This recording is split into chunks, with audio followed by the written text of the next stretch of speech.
Halo semuanya, bukan David di sini dan ini adalah Poco X3 Pro.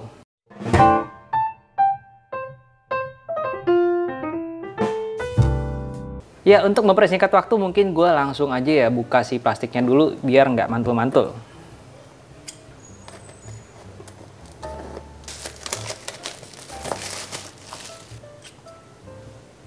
Nah, ini adalah salah satu HP yang paling ditunggu-tunggu kehadirannya di Indonesia ya. Kenapa? Karena Poco X3 Pro ini bakalan menawarkan spesifikasi yang gahar dengan harga yang terjangkau.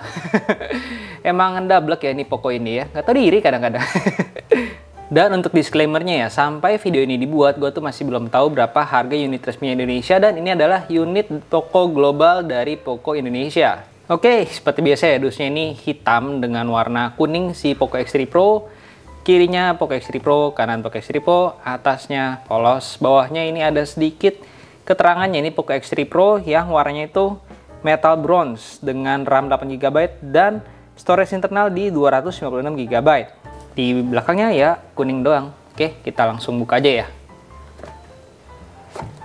Nah, ya, ini welcome to the Poco family. Ini nggak ada si atisenya ya. Terus ada nih dus Poco yang isinya adalah SIM card. Jatuh. Ada SIM card ejector ya. Kemudian ini ada, ini ada stiker. Everything you need, nothing you don't. Ini ada stikernya ya, banyak. Ada warna kuning, hitam, putih, kuning, putih, hitam gitulah. Ini ada buku panduannya. Terus ini juga dalam paket penjualannya yang ini kita dapat nih ya, soft case transparan. Oke. Dan kosong nih, untuk dusnya udah kosong ya. Lalu di sini ada unit si Poco X3 Pro-nya. Qualcomm Snapdragon 860 dengan 120Hz, 6,7 inch Full HD Plus dot display, pakai Corning Gorilla Glass 6. Wow. Lightning fast UFS 3.1 storage, dual speaker juga, dan sudah ada NFC ya. Baterainya juga sudah cukup besar di 5160 mAh menggunakan liquid cool teknologi 1.0 plus. Nah, ini ini yang warna bronze, metal bronze ya, kita buka aja ntar. Terus dalamnya lagi, ini ada apa lagi? Ya, ini ada kabel USB-nya yang tentu saja pasti sudah Type-C lah ya. Ini warna orange. Kemudian nih ada kepala chargernya. Nah, ini kepala chargernya ya. Ini kepala charger dengan output maksimumnya itu di 11 volt 3 ampere, maksimal di 33 watt ya. Nice, berarti ini juga ada cukup gede untuk kepala chargernya. Dan itu doang isinya. Kita tutup dulu dan kita coba ngeliat si Poco X3 Pro nya. Ya, kita buka aja langsung ya.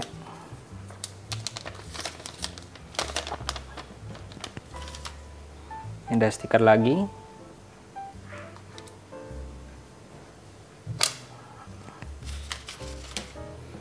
Nah, ini si Poco X3 Pro yang warna bronze metalnya ya, dan desainnya nggak terlalu beda jauh dari yang Poco X3 yang sebelumnya ya. Untuk kameranya masih desainnya seperti ini, ada yang bilang seperti kompor. Dan ini ada tulisan Poco cukup besar di belakang. Nah, ini ada dua tekstur nih, yang satu yang doff, yang satu ini yang glossy. Ya, berasa banget bedanya antara yang doff sama yang glossy ini. Kemudian kita lihat di bagian sebelah kanan nih ada fingerprint scanner yang juga mencakup sebagai tombol power, volume rocker. Kemudian di bagian sebelah kiri ini ada si SIM card tray-nya ya, yang konfigurasinya adalah, kita lihat konfigurasinya ini hybrid ya. Ini 2 nano SIM card atau 1 nano dan 1 micro SD card. Kemudian di bagian bawahnya ini ada jack 3,5 mm, ada port USB Type-C, mikrofon, dan lubang keluaran speaker. Kemudian di bagian atasnya ini ada infrared blaster, mikrofon, dan ini lubang keluaran speaker lagi. Kemudian di bagian jidatnya ada kamera selfie-nya, earpiece, dan sensor-sensor lainnya ya. Ya, kita coba nyalain aja. Dan gua setting-setting dulu ya sebentar ya. Oh iya, gua kelupaan nih. Bagian belakangnya ini ada tulisan 48 megapiksel AI Super Camera. Design by Poco. Ini konfigurasinya itu 48 megapiksel main kamera, 8 megapiksel ultra wide kamera, 2 megapiksel makro kamera, dan 2 megapiksel depth sensor. Kemudian untuk bagian depannya ini ada 20 megapiksel front kamera ya. Dan kalau yang paket yang global ini dia sudah pakai screen guard ya. Dia pakai screen guard bawaan ya, agak tipis emang ya, cuma ada screen guardnya ya. Lalu buat yang nanya ini ada NFC-nya nggak sih? Jawabannya sudah ada NFC ya. Jadi ini konektivitasnya juga sudah cukup lengkap. Dan sebenarnya di sini juga ada yang namanya LED notification ya.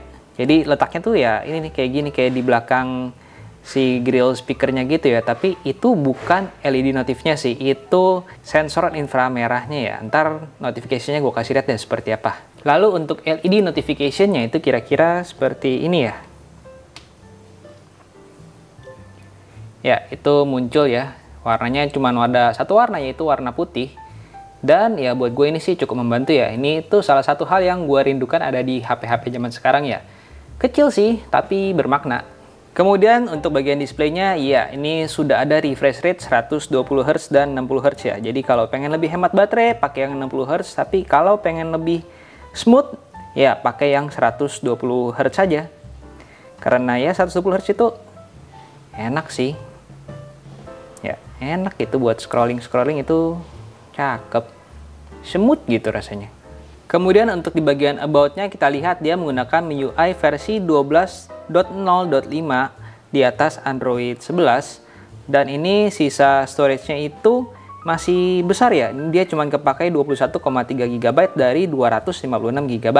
Kemudian kalau diperhatikan lebih teliti lagi ini di bagian pinggiran-pinggiran dari si punch hole selfie cam-nya ini, itu tuh kayak ada sedikit bayang-bayang dan sebenarnya itu normal ya karena ini masih menggunakan layar jenis IPS dan itu memang dialami oleh layar-layar jenis IPS. Dan bagi gue ini tuh nggak mengganggu ya, karena sebenarnya itu bayang-bayangnya itu agak kecil, hampir nggak kelihatan. Dan kalau kalian nggak nyari-nyari ya sebenarnya nggak kelihatan juga sih. Lalu untuk bagian apps-nya itu banyak sekali ya apps-apps yang sudah diinstal dan kita juga bisa uninstall ya. Contohnya si Jewel, Amazon Block, terus di sini juga ada Das, ada iQIYI, terus ada Noveltoon, ada Tilefun ya, ada Snack Video, TikTok, dan banyak lainnya yang mungkin kalau kalian nggak pengen bisa langsung aja kalian hapus. Kemudian untuk mode kameranya kita lihat ya di kameranya itu ada mode apa aja. Ini ada mode Pro dan sudah lengkap ya mode Pro-nya. Wow, bisa langsung nyalain 48 megapiksel di atas, tinggal klik ini doang. Lalu ada mode video yang bisa merekam maksimal di mana nih? Maksimal di 4K 30 fps ya.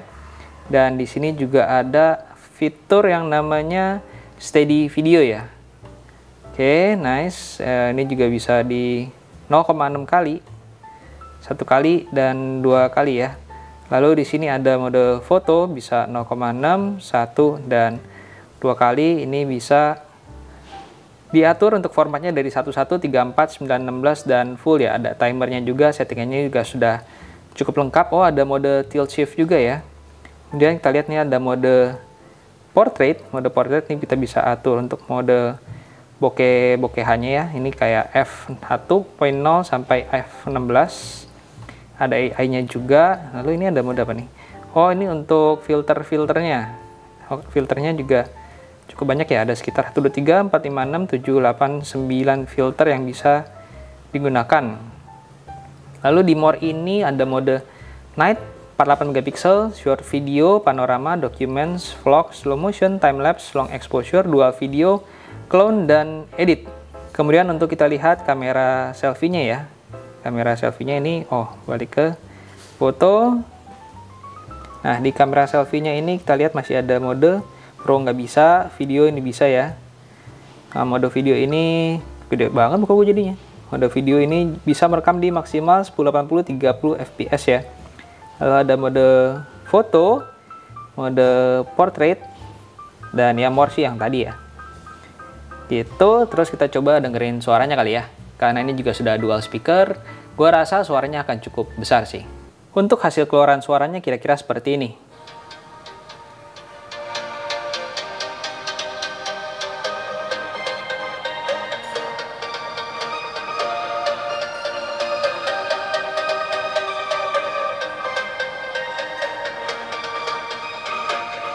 Ya, kira-kira seperti itu ya suaranya ya.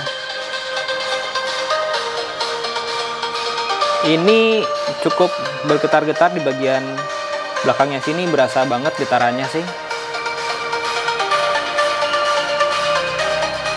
Dan kalau kedengeran mungkin ini suara speaker yang bawahnya itu lebih keras jauh dibandingin suara speaker yang bagian atasnya ya.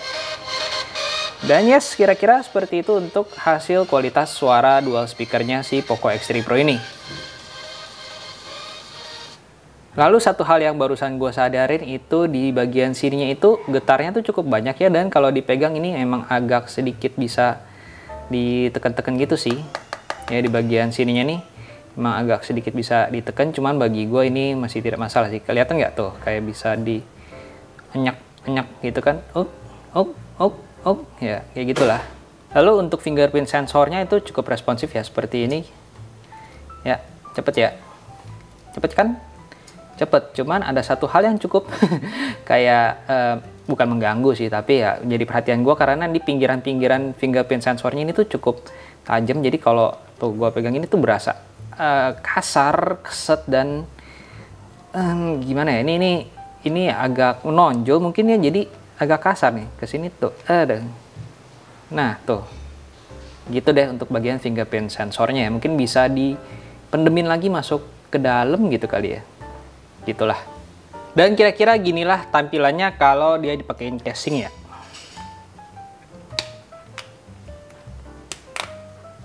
Nah, ya, jadi seperti ini emang agak sedikit lebih tebal, cuman ya that's okay sih buat gue. Ini cukup berasa gede di tangan ya. Oke, gue rasa sampai di sini dulu untuk video gue kali ini. Seperti biasa, jangan lupa untuk klik like dan subscribe-nya ke channel YouTube Gadget Tapa dan follow sosmed Gadget Tapa lainnya di Twitter, TikTok, Instagram juga ya. Gue Mikael dari Gadget Tapa undur diri and as always, have a nice day. Dah.